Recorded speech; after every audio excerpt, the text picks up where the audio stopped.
All right, so today we are going on a really fascinating journey. We're going to use three very different, what I'm calling cosmic maps, to explore some of the biggest questions we can ask. We'll be looking at ancient Indian scriptures and then comparing them to some surprisingly similar ideas from a modern text that's said to be channeled from, well, the stars. Let's see how they line up. I mean, these are the big ones, right? Who are we, really? Is this whole reality thing what it actually seems to be? And what on earth are we supposed to be doing here? For as long as we've been around, we've been chasing answers to these questions, looking for them everywhere, from ancient hymns to, some pretty strange modern transmissions. So, here's our plan. First, we'll lay out our three maps. Then, we'll dive into what they say about our true self and the ultimate source of everything. After that, we'll tackle the really mind-bending idea that our world is basically an illusion.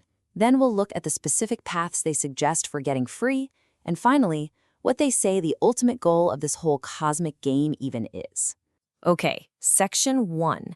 Our guides for this whole exploration are three sources that, on the surface, couldn't seem more different.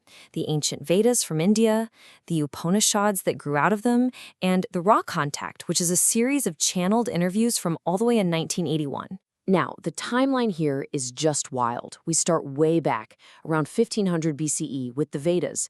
Their focus was all about external rituals, hymns, sacrifices to kind of, manage the cosmic forces. Then, hundreds of years later, you get the Upanishads, and they completely shift the focus inward to knowing yourself. And then, bam, you jump thousands of years to 1981, and the Raw Contact pops up with this incredibly detailed plan for cosmic evolution. It's just amazing to see these threads connecting across so much time. So let's get right to the heart of it. How do these maps describe you, your deepest, most essential self, and the ultimate reality that you're swimming in? Okay, so the Upanishads talk about the Atman. This is the real you, the eternal, unchanging self that's inside every living thing. They call it the unseen seer, that silent awareness that's watching everything you do and think. Now jump over to the Raw Contact. They call the individual a mind-body-spirit complex, basically a unique vehicle made of energy designed specifically for consciousness to learn and evolve in our current reality. And what's so wild here is that they're both pointing to the exact same thing, this idea that your true identity is a core of consciousness, not just the body you're using. And the Upanishads, they are not subtle about how important the self is. This quote says it all, doesn't it? The Atman is more precious than anything you could ever own or anyone you could ever love. It's the absolute center of everything. So if the Atman is the individual spark of consciousness, what's the giant fire it came from? Well, in the Upanishads, that's Brahman, the ultimate, supreme, changeless reality, the source of it all. And the classic definition is just beautiful. It is reality, it is knowledge, and it is infinity. And this is where it gets really, really interesting. You compare this idea of Brahman to the Raw Contact, and the parallels are just uncanny. The Upanishads say Brahman is the single source everything comes from and everything returns to. The Raw Contact talks about the one infinite creator, the single source, the one original thought that sparked all of creation. It's like they're two different languages describing the exact same mind-boggling concept. Okay, this leads us to a really tricky and kind of profound idea that you find in both of these systems.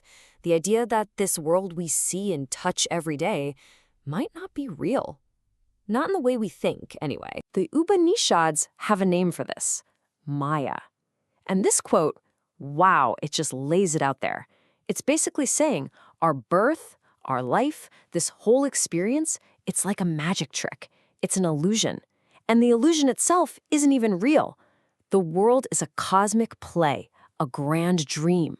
The Raw Contact gives us a different model, but it's really getting at the same idea just with more structure. It describes reality as a series of densities, almost like levels in a school. First density is just basic being, like rocks. Second is growth, think plants and animals. We, humans, are here, in third density. This is the big one, self-awareness and choice. And the whole point of this level is to learn so you can graduate to the higher densities, which are all about love, then wisdom, and finally, total unity. So it's not that the world is meaningless, it's that it's a very specific kind of class. All right, so if we're in a cosmic classroom, or maybe a cosmic dream, how do we learn the lesson? How do we pass the test? Or, wake up? What's the message? The paths are really distinct. The early Vedas, they were all about external action, or karma, doing these very precise rituals and sacrifices to get the gods on your side. But then the Upanishads come along and make this massive pivot inward to knowledge, or jhana. They said progress isn't about what you do, it's about what you realize, that yourself and the ultimate source are one. Then you have the raw contact, which boils it all down to one thing: choice. They say the engine of evolution is making a conscious choice to polarize, to dedicate your life either to serving others or, interestingly, to serving yourself. And this quote right here, it just perfectly captures that huge shift the Upanishads brought. They're basically saying, look, all those heavens you can earn through rituals, they're temporary. They don't last. The real path, the only permanent one, is to go beyond all that and seek direct knowledge from a teacher who has already realized the truth. Okay, final section. We've talked about the maps, the self, the illusion, the paths. But what's the destination? What's the whole point of all this striving and learning? What's the end game? So for the Vedas, the goal was pretty straightforward. A good life, a nice trip to a heavenly world after you die, but you'd eventually come back and do it all over again. The Upanishads aimed way higher. They wanted moksha, total, final liberation from that whole cycle of death and rebirth by just merging back into the source, Brahman. And then, incredibly, the raw contact describes almost the exact same thing, but they call it harvest, or graduation. It's moving on from our current level of experience to the next one, from third density, our world of choice, to fourth density, a reality based on pure love and understanding. And if you thought that sounded a little abstract, the raw contact drops this bombshell to make it very, very real. They put a number on it. To graduate to that positive fourth density, the path of love, your entire being, your thoughts, your intentions, your actions, has to be, get this, 98% oriented towards serving others. 98%. I mean, just think about that. That is an incredibly high bar. But just when you think you've got the map all figured out, the Upanishads just come in and flip the whole table over. This quote basically says that from the ultimate point of view, nobody was ever trapped in the first place. Nobody needed to be freed. The whole journey, the whole struggle, it was all part of the illusion too. It's a total paradox that forces you to question the entire quest. So in the end, we're left with these three incredible maps from totally different times and places that all seem to be pointing to the same destination.